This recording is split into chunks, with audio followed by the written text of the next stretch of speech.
Welcome, everybody. Well, I don't know what your day has been like, but I definitely want a centering. So that's just where we're going to invite ourselves to take a few breaths together. Um, so your eyes open or closed, whatever feels good and nourishing, just to give ourselves a moment of calm and peace.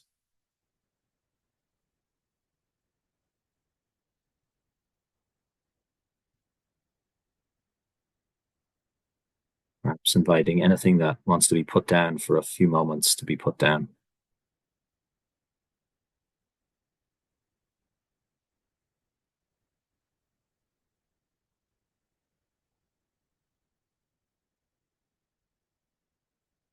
Maybe having a soft sense of the earth below and her support, and the great sky and cosmos above, and that sort of umbrella of holding. We find ourselves just held between them, wrapped in an embrace.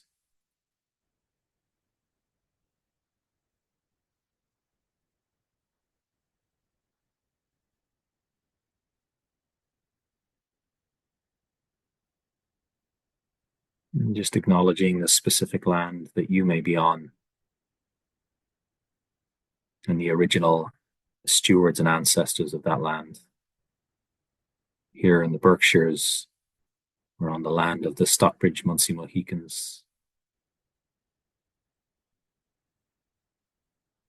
We honor their history, their stewardship, and how they prayed and played and held ceremony and worked here.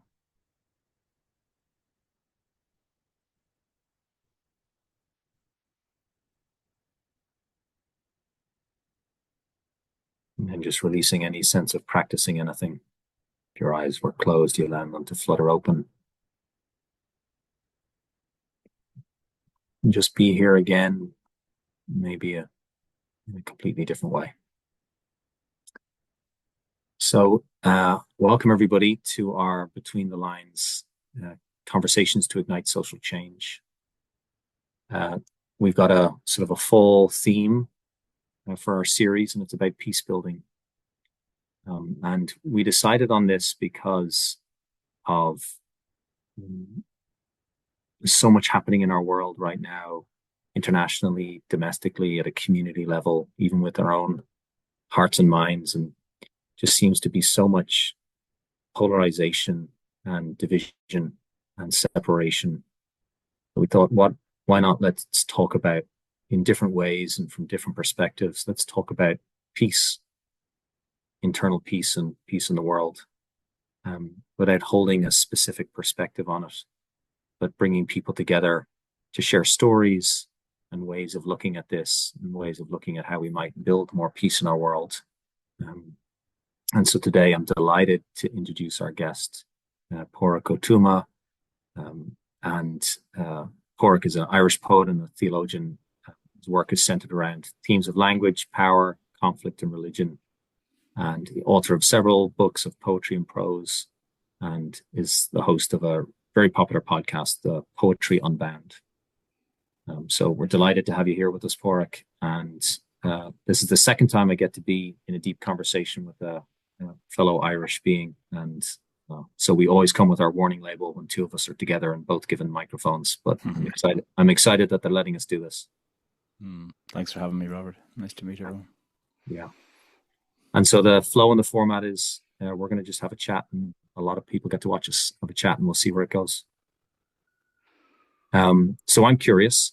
I know you're in New York City right now. I'm curious to know a little bit about growing up back home. What was it like? And if there's a moment that, I'm sure there were many, but a moment that stands out for you that's worth sharing with everybody. I am from Cork on the very south coast of Ireland. I was born in 1975. I'm trying to think. Do you have any specific kind of moment you're thinking of, Robert, or is it just anything at all? Just anything. Yeah. Surprise us. A moment that moved you, or a moment that Um, Hmm.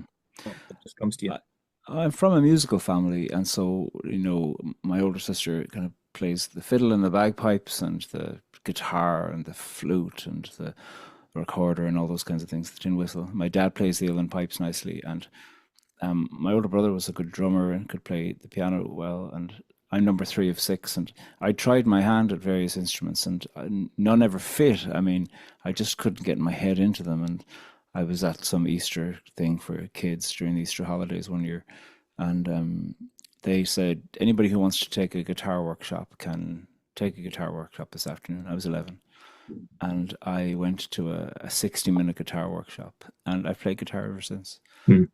It's funny the way something small like that happens when you're 11, and the guitar is a constant in my life now.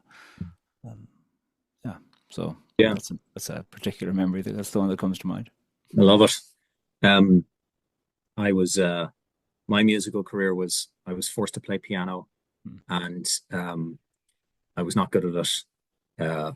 And after the first exam that they made me take, I was probably 6 years old. I had a very defiant moment where I walked out and I said, I am never doing that again. I Mm. said it to my parents, and they said, yes, you are. I said, no, I'm not. And so I played piano, but I never took one of those tests again. Mm. I don't know if that was a good stance or not, but here we Who are. knows? Well, your verbs are interesting though. Forced and made me. Yeah. Yeah, yeah. Those are Oh no, powerful verbs. I stand by Experience. them. I stand Yeah, by I them. believe you. Yeah. Well, it was good for me. Um, and what about the guitar taught you? Why was that the one as opposed to the uilleann pipes or anything else? I don't know. Not sure. Maybe maybe because like when you learn two chords, you can already play a couple of songs. Yeah, It's easy to play the guitar badly quickly. I yeah, suppose in a certain sense, it feels like within a couple of weeks you can play a few songs, and then I just got a chord sheet and taught myself the rest of the chords, and then was able to play more. So yeah. yeah, maybe that's why. I've no idea. I mean, I liked folk music. Mhm. And I really should have been growing up. I mean, I was born in '75, but I really should have been, a teenager in the '70s. I liked Yeah, Simon and Garfunkel and Joan Armatrading and Janice Ian and Tanisha Tickerham. Well, she came later, but all of these characters. So, yeah, yeah, so suddenly then I had access to all these songs that I loved that I could play throughout my teenage years. So yeah. Beautiful. And apparently, if you know three chords, you can play every Beatles song I've heard. that's what they say. Yeah, every now and then there's a fourth one thrown in. Yeah, B sharp or something. Um, and how did you? What verb would you use to describe how you found poetry? Were you forced? Did you fall Oh upon it? no. Oh no. I mean, it's probably the same as you. Like school was just suffused with poetry. We were learning poems off by heart in Irish and in English every week from the age of 5 to 17. So like I never knew a life without poetry. We were always learning it off by heart. And I mean, it's not like that contributed to a great literary sensibility. Mostly you were frightened as to whether you could memorize it properly, Yeah, whether your friend was a good enough prompt at being able to whisper the next line to you when you'd forgotten it if you were asked to be the one to stand and recite it. yeah, But I did love it. I always did love it. And so yeah, I suppose I felt found by poetry. That's the proper way to say it. And gathered in by it. Um, mm, it's useful, like in the Irish context, so many of the national figures throughout centuries of desire for independence from the British Empire. So many of the national figures wrote poetry. So mm. much of learning Irish poetry, especially Irish language poetry, was an introduction to questions of nationality and justice and resistance and metaphor in art. So that was Yeah, helpful in that way to see how the arts are have a civic concern, but also then later on when we were learning other poems from other parts of the world to feel connected with other parts of the world where poetry and politics and public life have always been intermingled. There's nothing new about poetry that concerns itself like that. So as teenagers we were learning Palestinian poets and Iranian poets and Turkish poets, and yeah, just kind of seeing that the question about how it is you speak about your land and independence and safety has been a mutual concern for the arts for millennia. yeah, yeah, for sure. And you can pass on any question, obviously, but can you tell us all a little bit about the sort of the ancient connections and nobility of poetry in Ireland and Oh the sort of God, it's status a poet had? yeah. Well, it's a complicated one. To be a poet in Ireland, there was a number of things. First of all, you had to be male. You were called a lamenter if you were a woman with a propensity and an interest in poetry. They weren't allowed to learn how to read, apparently. So Mm, somebody could fact check me on that. Um, but I think it was a 7 year internship and apprenticeship, and I think lots of cultures around the world have had a long history in the question of what it is that happens when you put something into words. mm, We have that these days. Nobody, if somebody came up and said that they hated you and they said it repeatedly, we'd understand to go, you're doing something, you need to stop that. mm. Yeah. So we still, in different ways, have a value for the power of what words can make or break. So yeah, so there is this old bardic tradition which has a deep imagination of power, but I think it's very important to say, not get lost in the mistiness of nostalgia, that Yeah. it was one, like the religious system that followed it, that Mm, only gave place to men. yeah. Yeah. And poetry, guitar, and peace building. How did you find yourself in peace building? Well, I was always very interested. Well, I was always very interested in religion as well. I suppose those are poetry, peace, and religion are things that have grasped my interest enormously. Mm, And my relationship with all of them has changed, of course, over the years. I was from a young age very interested and concerned and disturbed, of course, by what was happening in the north of Ireland. mm, It's just 250 miles away from Cork to Belfast, but it seems like a lot longer. So, my daily life wasn't affected at all, mhm. apart from seeing everything on the news every night and just knowing it's just up the road. Yeah. From the age of 11, I started to go on some cross community, cross border engagements. So I had friends, and I was just curious about like why certain people called themselves British if they were up there, and Mhm. what that meant, and why would you call yourself Britain if you didn't live on British if you didn't live on that island? Those are kind of naive questions, but they had some insight as well in terms of geographical reality rather than political reality of relatively recent borders and frontiers that were introduced through partition. So I just was interested, and working then in Dublin from the age of 18, I worked with a religious group, and there was a lot of people from north and south. And while the religious group had a certain fervency of doctrine and dogma that I have long left behind, one of Mhm. the benefits that I learned enormously was what it meant to have 30, 40 people living in a household where there were some very severe differences that occurred regarding religious affiliation. And for ones from Ireland, north and south, with Catholic or Protestant affiliation, that was less about what you believed about heaven and more about what you believed about power in the here and now. Yeah. British presence in the north. Is the north part of the United Kingdom? Is it an imposition? And I was enlivened and enlightened by seeing what would happen when the right framework could be put on groups of people to Mm, talk. And sometimes that talk was the matter of serious argument. It wasn't just about, having polite conversations about difficult things. Sometimes yeah. it was having difficult conversations about difficult things. But other times it was recognizing that you can talk with the aim of understanding without feeling recruited into, agreeing. And that was a helpful, each of these kind of pop up rules can be beneficial in different contexts. And Yeah. so I just found it so interesting and I loved it. I found it enlivening and fascinating, and I enjoyed the artistry of that. And as years went by, I moved to Belfast then, and there was a shortage of Catholic conflict mediators. So I got some courses that I was able to do for free Mhm. in person to person conflict mediation, and then I specialized in group mediation.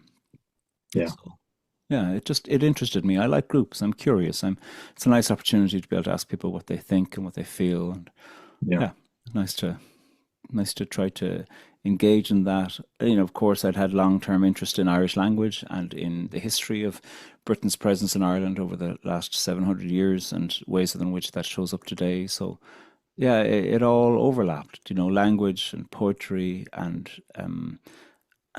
and conflict and religion all found a home for me really in projects that were about community building and dialogue work. Yeah. Those last two sentences sound like a tourism ad for Ireland. Oh, Lang- really? Language and poetry and conflict and religion and music and community. And Yeah. whiskey. Yeah, Yeah. put that in too. Yeah.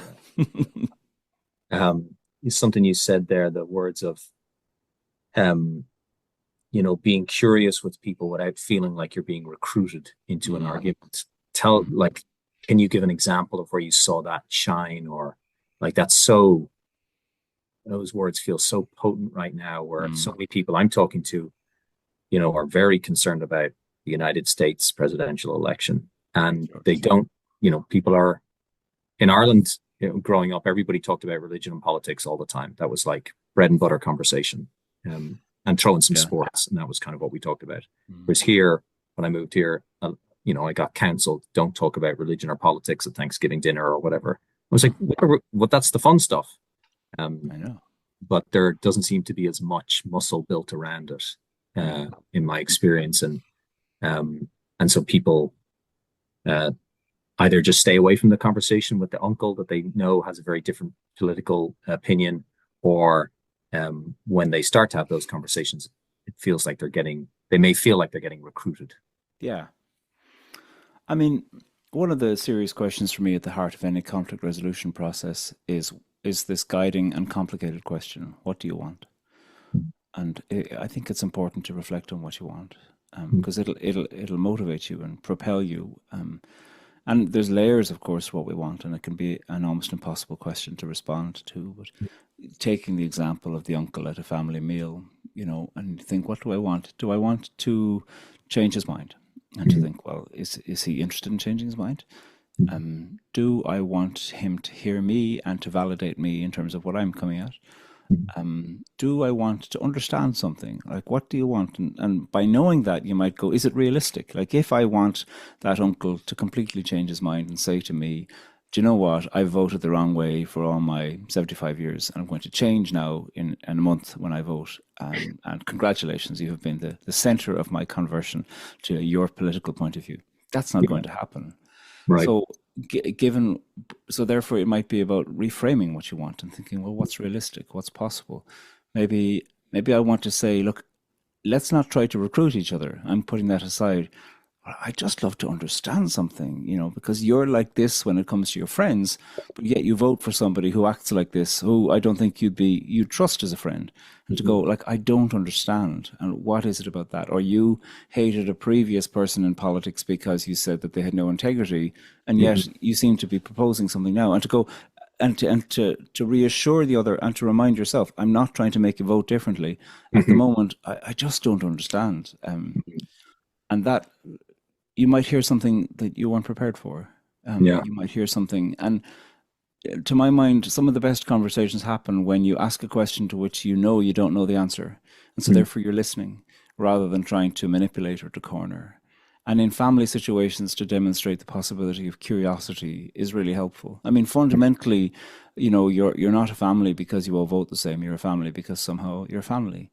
And that can be a matter of proximity and blood and turning up at the same funerals, turning up at the same family events.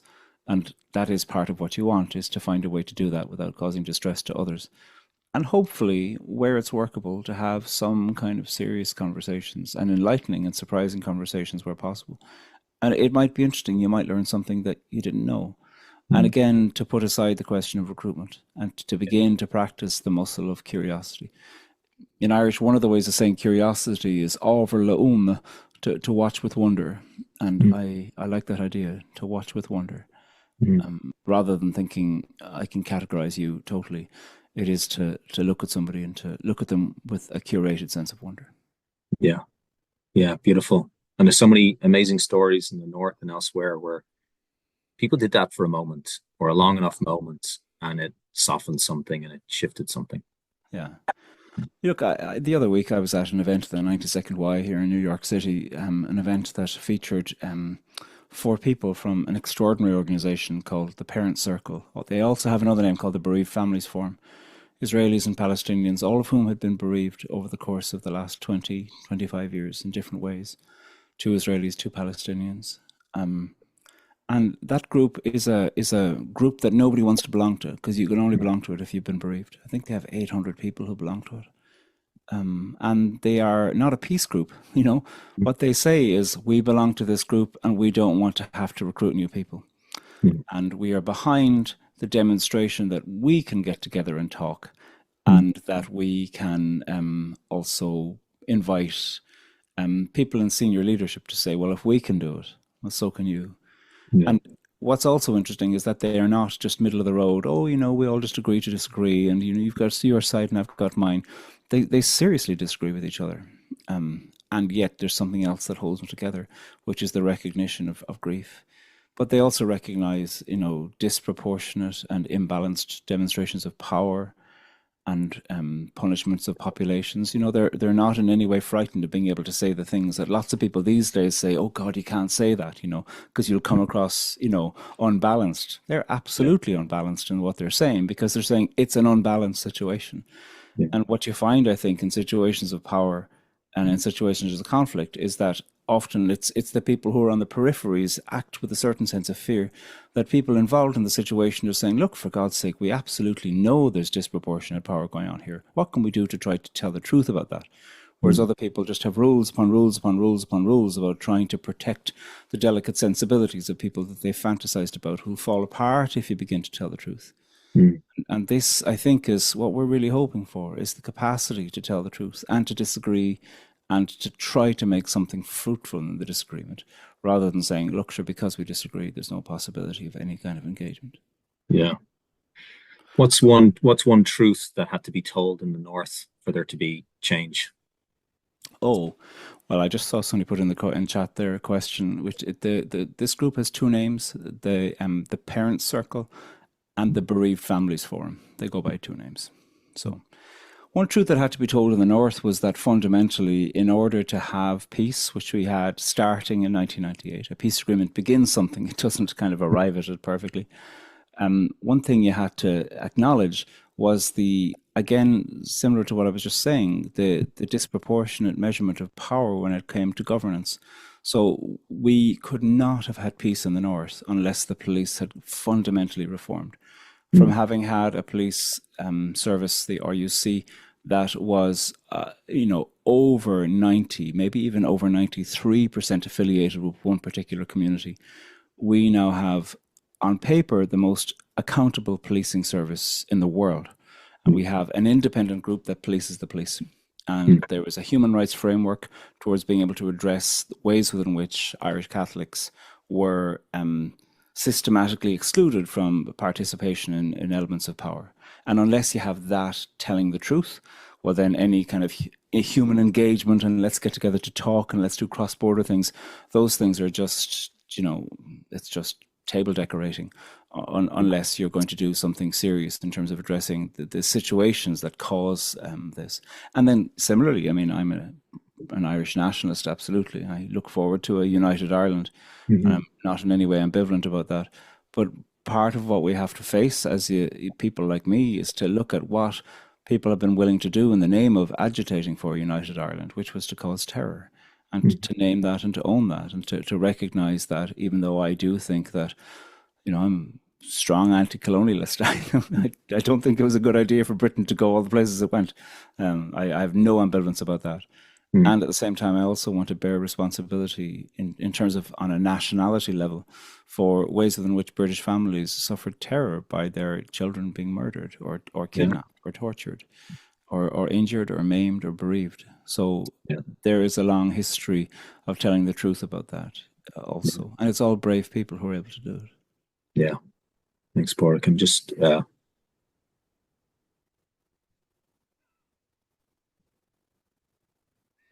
noticing the waves of grief moving through me as you talk. Yeah. Um, you said that Ireland got a peace process started in 1998. Um, a lot of people think Ireland achieved peace in 1998, Yeah. and the media stopped paying as much attention, and there was less activity on the streets at nighttime and whatever, less acts of terror or whatever. Can you help us understand that, what that sentence of we started peace in 1998, but we didn't arrive there? No, well, there was a constitutional referendum in 1998 that initiated fundamental constitutional changes between Britain and Ireland, and that was voted on in a super majority in 1998. In that it had to be a majority of the population in both Irish jurisdictions, in the North and in the Republic. Um, I mean, here's the complicated thing: is that much of that agreement that was signed in 1998 had been written in the early 70s. So much of it had already been around. And what is it? Was it political expediency? Was it lack of courage? Was it trauma? Was it all those things together? You know, was it that here's a brutal thing? Was it that not enough people had died yet? Was it that people hadn't become tired of death yet? Was it that people had an imagination of an overwhelming victory of something? I don't know. It's all of these ideas that were there, but so much of the text from the Good Friday Agreement in 1998 existed from the early 70s in terms of some cross-party collaborative dialogues that were occurring. Yeah. There's a theory in conflict resolution that peace takes as long to settle in and normalize as it took for the conflict to escalate. It takes as long to de-escalate as it took to escalate. So a very, very modest imagination is that, you know, from partition of Ireland by the British in the early 1920s to the peace agreement in the late 1990s, that's 80 years. So it might take 80 years of some ongoing initiatives in order for us to be able to address and to normalize relations, British-Irish relations as they occur. Because, you know, what happens in Ireland isn't about problems in Ireland, it's British-Irish problems. And that's an important thing to recognize. It takes an average of 39 iterations for any peace agreement to stick. And which isn't to say that numbers 1 to 38 are worthless. It is to say that if peace agreement number 1 lasts for a week, well, that's a good week. Let's see what peace agreement 2 will do. Maybe that'll only last a day, because you'll find out something that needs to change in order for peace agreement 3 to last for a month. And it's a complicated dance, because in the context of that, you're trying to say, look, here's enough to get us through to the next iteration. It's never perfect.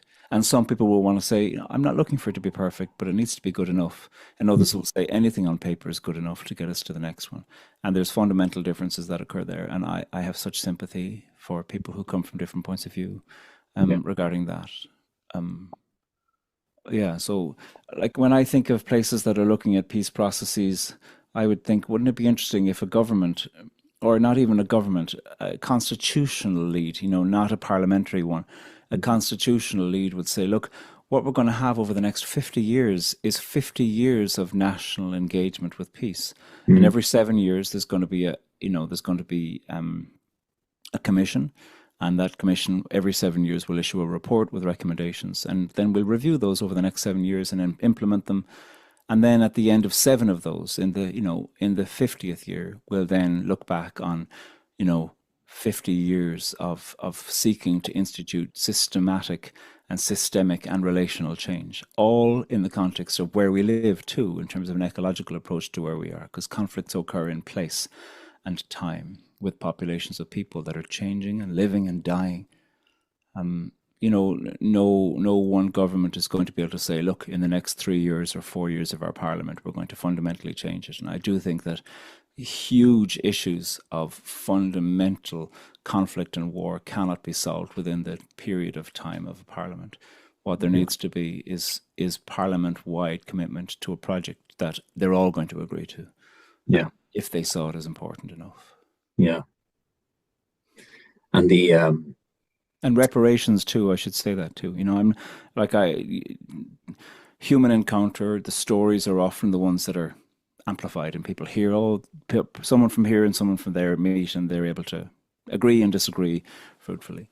And those are good, but those kinds of capacities for human relations demonstrate what's possible then to go, well, if people in situations of leadership were able to do that, wouldn't it be interesting if we were able to talk about reparations, if we were able to talk about change, if we were able to talk about looking at border crossings or dismantling border crossings between these two neighboring territories that where one has more power than the other. Wouldn't that be interesting? It is to use the possibility of human encounter and dialogue to deepen confidence, to say, look at all the things you thought nobody would be able to talk about that. Look at what we can talk about. Now let's do the work. Yeah. It's exciting. Yeah. And poetry and music and art and all of the expressions can be a way to help people talk about things that they can't necessarily always sit down and talk about in a straightforward way. I think so. Yeah, I think so. I'm doing a project at the moment over the next 5 years at Columbia University in New York City, one semester a year, looking at whether poetry contributes to openness when it comes to conflict. And it's, of course, a lovely idea to say, of course it does, of course it does. But I want to look at with them how, how Yeah. does it help us?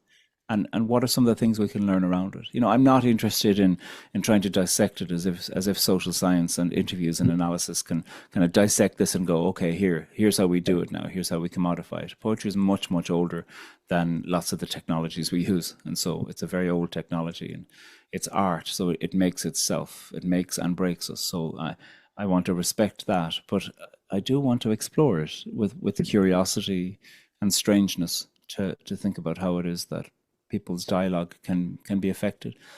Marie Howe, who was former poet laureate of New York City, of New York State, this is terrible, I'm going to misquote a poem of hers, but there's a poem of hers called The Meadow, and it finishes with lines that are something similar to beloved, bedeviled, even now the words lie dormant on your tongue, and you must know that tangled among them and terribly new is the sentence that could change your life. That's politically expedient to recognize that.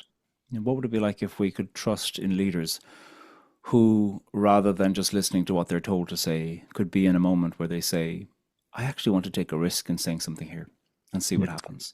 Yeah. Wouldn't that be interesting? That's the kind of leadership that I like. But it isn't just, we live in a punitive age where if a leader admits to something, they might be, people mightn't vote for them. They might be Yeah. told, oh, they're weak because they admitted to something or they said they didn't know. Yeah. But that will fail us if we think that that's what leadership is, with somebody who's just going to be bombastic. Yeah. I wonder if you could pour some more poetry over us. I was a bit prepared, so I have a few poems I thought could work. Um, well, here's one about the inner life. This one is a very private one, really, for me. But I do think the inner life and the outer life, of course, have a lot to say to each other. And I know that's so much of the work of Kripalu. I went through exorcisms and reparative therapies when I was in my late teens and early 20s for getting rid of the gay devils in me. And years later, I was in a place where somebody who had taken part in exorcisms when I was a teenager was there, and I was petrified. Just seeing him, just being in the same room as him. We weren't going to have any engagement. I just didn't like being in the same place as him. And something happened to me. I had this, I don't know what it was, this experience where for a quarter of a second, I felt myself to be in a safe cave, a beautiful cave, grey light, a silent pool in the corner. And something happened where I thought, I can come here anytime I want. Mm. So here's a short poem called Abomination. Forgiveness, you can take it if you want it. Most days I practice forgetting the hold you had on me once.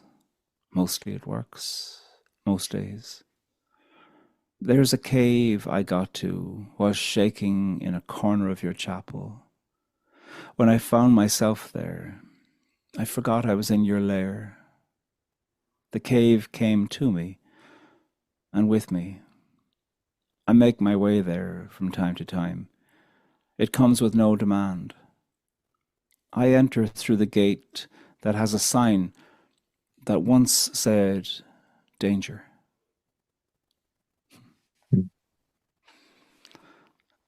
Beautiful. Yeah, that poem. I mean, on a psychological level, often what we're looking for is containment. You want some person or some faculty in yourself or some piece of art to say, "Oh, you won't fall apart in this experience. You can Yeah. be contained." It's a little vehicle. It's a little boat that helps. Yeah. There's an old prayer from northern France, a Breton prayer in that language, that says, "God help me, the sea is so big and my boat is so small." It's beautiful. Yeah. And I think that's what we're looking for in psychological containment, is something that says, no, you can do this. This isn't, you won't live in this boat forever, but it's Mhm. enough of a container for now. It's a little raft. Yeah. And and especially at the beginning of something very difficult, you're just looking at something that's a container for now that'll get you to the next container. Yeah. Here's another poem. You know, the north of Ireland, Northern Ireland is called different things by different people. It tends to be that, Irish nationalists like myself would call it the north of Ireland, whereas British unionists would tend to call it Northern Ireland, as a very distinct state from the rest of the island of Ireland. And it's clear to me where I go in that, but I also don't want I, to let that be the only question, because there's been such grief and terror from people from so many different experiences there. So here's a poem designed to piss everybody off, called "The Northern of Ireland." It is both a dignity and a difficulty to live between these names, perceiving politics in the syntax of the state. And at the end of the day, the reality is that whether we change or whether we stay the same, these questions will remain. Who are we to be with one another? And how are we to be with one another? And what to do with all those memories of all those funerals? And what about those present whose past was blasted far beyond their future? I wake, you wake, she wakes, he wakes, they wake, we wake, and take this troubled beauty forward.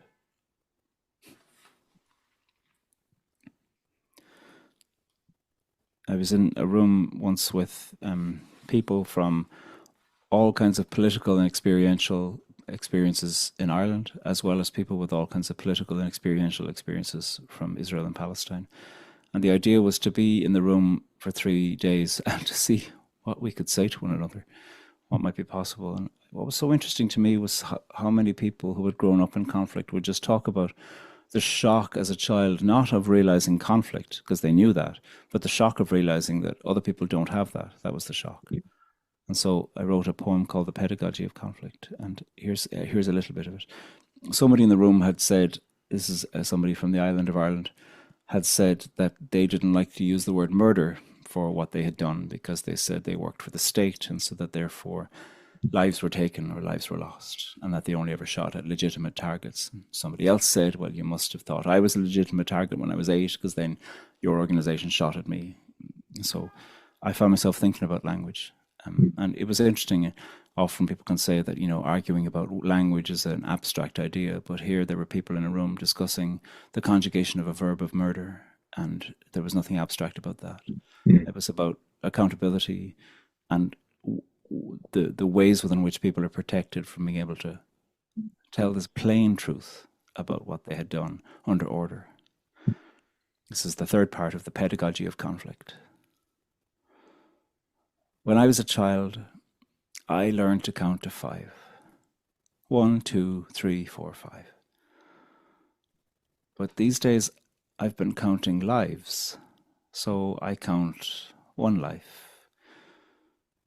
one life, one life, one life, one life. Because each time is the first time that that life has been taken. Legitimate target has 16 letters and one long, abominable space between two dehumanizing words.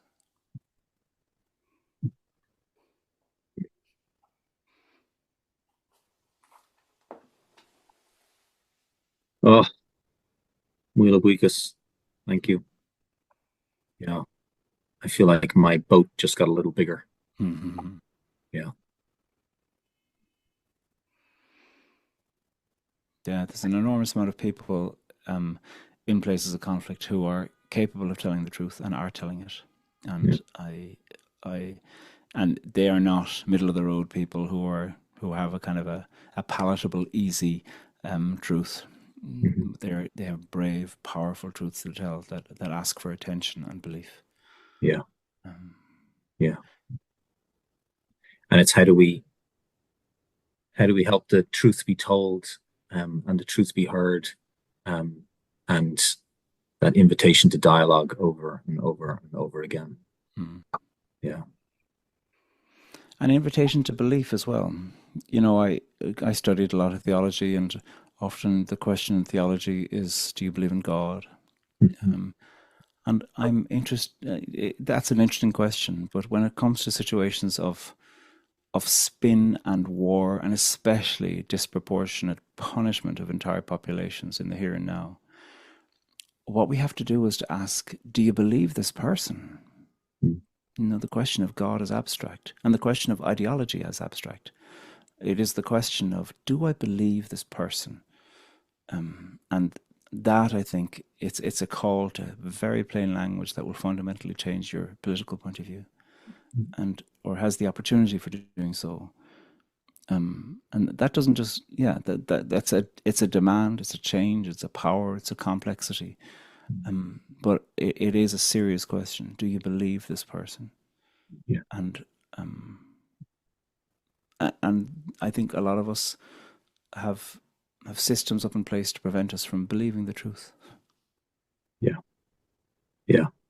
And the need to do, the need, the um, often there's so much additional work around um, all of this. I think about in Ireland, you know, there's the partition and the North, and the peace and the ongoing living into that, um, and then there's the other parts of the story, Mm.